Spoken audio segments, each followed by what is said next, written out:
Hi friends, welcome to Vaishnav foods. ఈరోజు మనం నోరూరించి టమాటా కొత్తిమీర పచ్చడి రెసిపీ చేయబోతున్నాం. ఇది వేడి వేడి అన్నంలోకి కానీ చపాతీలకు కానీ కాస్త నెయ్యి వేసుకుని తింటే చాలా టేస్టీగా ఉంటుంది.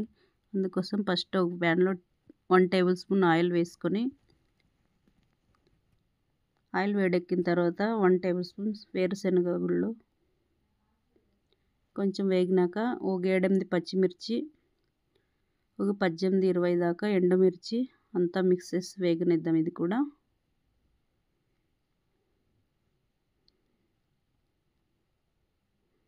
ఇది కాస్త మగ్గినాక 1 టేబుల్ స్పూన్ జీలకర్ర, 1 టేబుల్ స్పూన్ ధనియాలు, ఇది కూడా మిక్స్ చేస్తాం ఒకసారి. వేగినాక తర్వాత 7-8 వెల్లుల్లి రేఖలు, 2 రెమ్మల కరివేపాకు అంతా మిక్స్ చేస్తాం. ఇది కూడా అంతా వేగిపోయింది. ఇప్పుడు ఇది మిక్సీ జార్లో తీసేసుకుందాం, బాగా చల్లారనిద్దాం. ఇది అదే ప్యాన్లో 2 టేబుల్ స్పూన్ ఆయిల్ వేడెక్కిన తర్వాత 1 కేజీ టమోటా తీసుకున్నా. నేను చిన్న చిన్న ముక్కలుగా కట్ చేసి వేసుకున్నా. ఇదంతా మిక్స్ చేస్తాం ఒకసారి. ఇది కూడా బాగా ఫ్రై చేసుకుందాం. ఇప్పుడు అది వేగేలోప ఇది మిక్సీ పట్టేద్దాం. ఇందులోనే 3 టేబుల్ స్పూన్ సాల్ట్, తగినంత సాల్ట్ వేసుకోండి.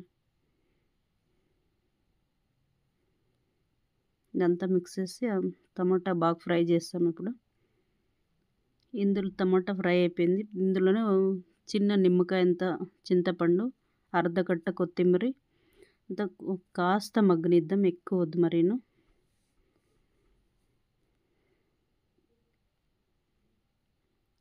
ఇందులో 1/2 టీ స్పూన్ పసుపు అంతా మిక్స్ చేస్తాం. ఇప్పుడు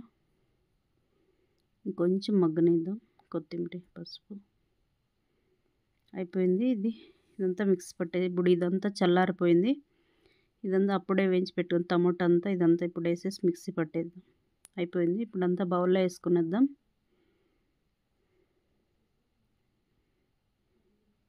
ఇప్పుడు పోపు పెట్టుకుందాం. పచ్చడికి 3 టేబుల్ స్పూన్ ఆయిల్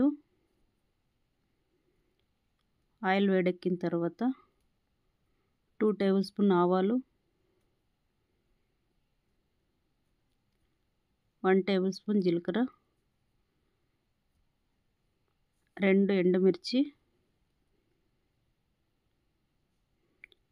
2 రెమ్మల కరివేపాకు అంతా పోపు వేసేస్తాం. ఇప్పుడు అంతా మిక్స్ చేస్తాం. ఇందులోనే పెద్ద ఉల్లిపాయ చిన్న చిన్న ముక్కలు కట్ చేసి వేసుకొని మిక్స్ చేస్తాం. ఇది కూడా బట్ టేస్టీగా టమాటా కొత్తిమీర పచ్చడి రెడీ. మన వీడియో ఎలా అనిపిస్తుందో కామెంట్ చేసి సబ్స్క్రైబ్ చేయండి.